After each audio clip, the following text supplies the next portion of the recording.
Le parc de l'Exposition à Trois-Rivières accueillera un stationnement alternatif avec service de navette gratuit à compter du 31 août.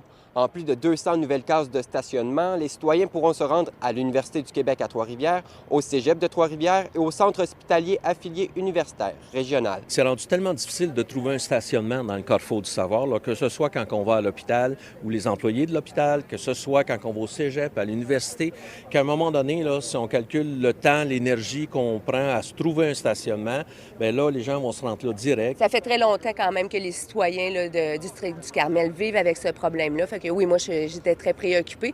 Puis ça vient aussi avec des enjeux de sécurité, autant pour les piétons, autant pour l'accès aux véhicules d'urgence. Donc, je pense que c'est un problème qui devait être adressé. Puis, on essaie de trouver une partie de solution, du moins. Là. Ce projet pilote se déroulera sur une période de 3 ans. Les 3 grands partenaires du Carrefour du Savoir ont investi 80 000 alors que la Ville s'occupera de l'entretien du stationnement. C'est central par rapport au Carrefour du Savoir parce que ça nous appartient à la Ville, donc on n'a pas de problème de demander la permission à quelqu'un d'eux et parce que comme c'est sur notre terrain, bien, nous, on peut l'entretenir. Trois-Rivières est une ville d'automobile. Hein? Tout est accessible dans un délai relativement court.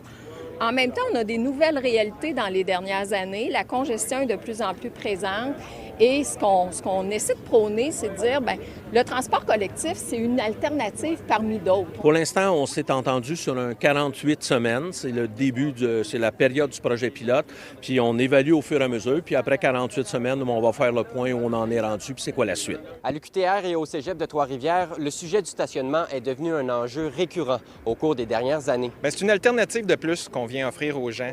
Ils peuvent venir se stationner, acheter une vignette encore, mais il y a une alternative qui est gratuite de se déplacer puis qui est efficace et rapide. Je pense que c'est ça que les gens ont besoin, de pouvoir accéder simplement et rapidement au campus. Puis c'est ça qu'on vient offrir et proposer. Les étudiants sont souvent à leur premier pas en matière de jeunes conducteurs, puis souvent vont faire l'acquisition d'un premier véhicule. Puis au moment qu'ils ont leur véhicule, bien, ils souhaitent venir souvent au cégep avec leur véhicule. C'est souvent plus long de se trouver un stationnement dans les rues avoisinantes que se déplacer au stationnement alternatif puis de prendre l'autobus jusqu'au cégep. Il n'y aura pas une mesure là, qui va nous permettre de régler tous les problèmes dans le district du Carmel là, qui sont liés à la fluidité. On sait là, que le cégep, là, la population a augmenté, l'université également, l'hôpital aussi.